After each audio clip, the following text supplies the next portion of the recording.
अस्सलाम वालेकुम। कैसे हैं आप लोग?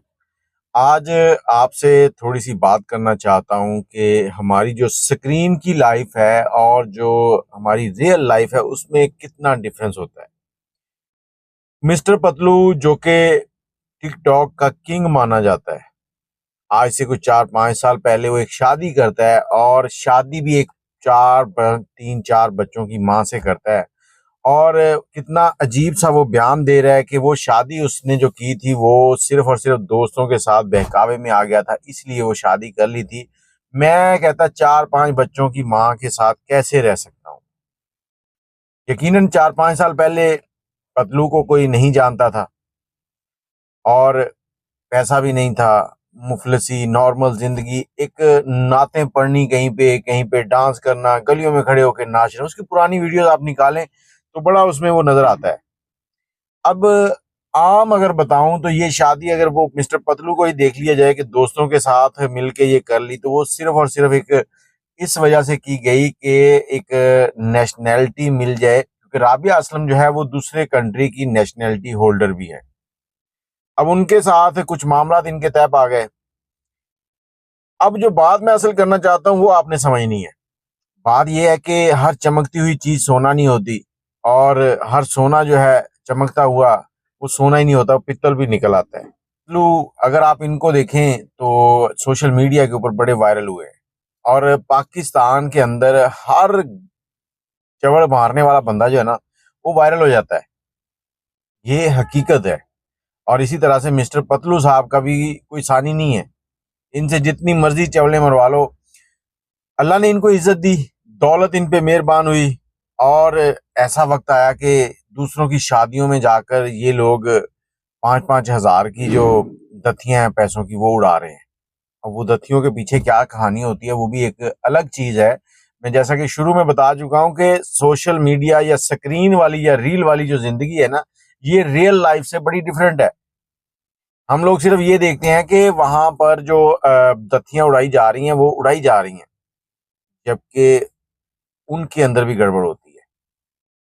वो भी सिर्फ और सिर्फ एक प्लान्स होते हैं कि हम ये करेंगे, हम वो करेंगे, हम इस तरह करेंगे। तो ये चीजें जो है ना ये सिर्फ दिखाई जाती हैं, आप लोग देखें ताकि आप लोग इनको देखने के बाद इनको व्यूज मिले और इनकी इनकम बढ़े।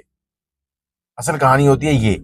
और मिस्टर पतलू अपनी जगह हो सकता है वो ठीक हो, लेकिन मैं जितने भी सोशल मीडिया के मामला अब तक देख चुका हूँ, उन मामलात के अंदर जब भी कोई इस तरह का स्टार किसी मसले में उलझता है ना, उसकी जब रियल लाइफ जो है वो सामने आती है तो बहुत बड़े प्रॉब्लम्स नजर आते हैं कि वो कहाँ कहाँ लोगों को चूना लगा रहा है, क्या क्या कुछ कर रहा है। ये सारी चीजें होती हैं। अब राबिया असलम जो है, उनका मसला जो है वो कुछ कॉल्स लीक हुई हैं। उन कॉल्स के अंदर आपने देखा है कि ये किस तरह से उसको गंदी गालियां दे रहा है। उसको कह रहा है कि तुम्हारी और मेरी जो गंदी वीडियोस है वो मैं तुम्हारी फैमिली को भिजवाऊंगा।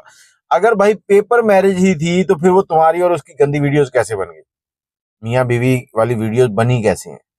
और उसके बाद फहीम खोखर साहब जो हैं, मिस्टर पतलू जो है, उन्होंने आज तक ये कहीं भी ऑन नहीं किया था कि वो शादीशुदा है।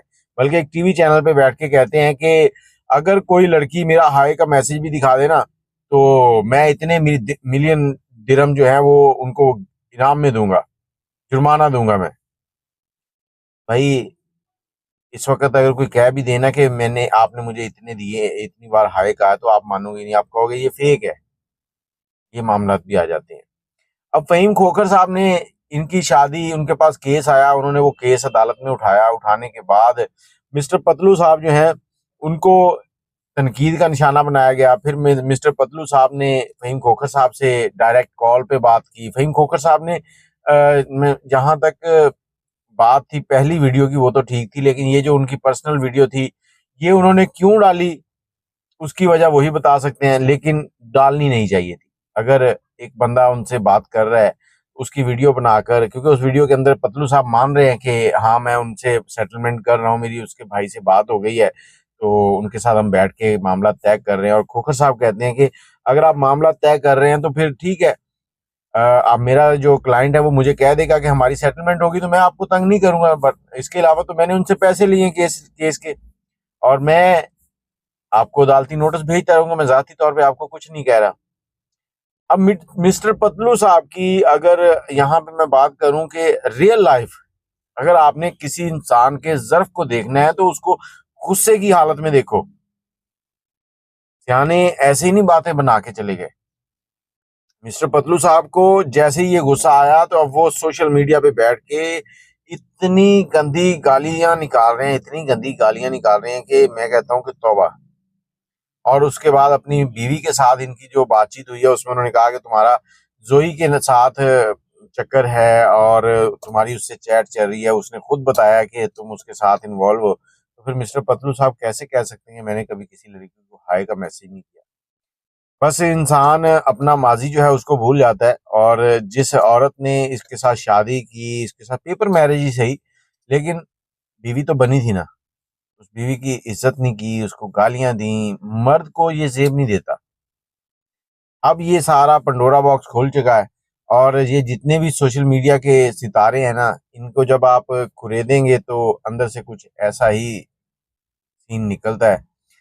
आप अपने बच्चों को सोशल मीडिया से दूर रखें। सोशल मीडिया एक ऐसी जहर है, ऐसा पॉइजन है जो स्लोली वर्क करता है और एक टाइम आता है कि आपके बच्चे किसी काम के नहीं रहते।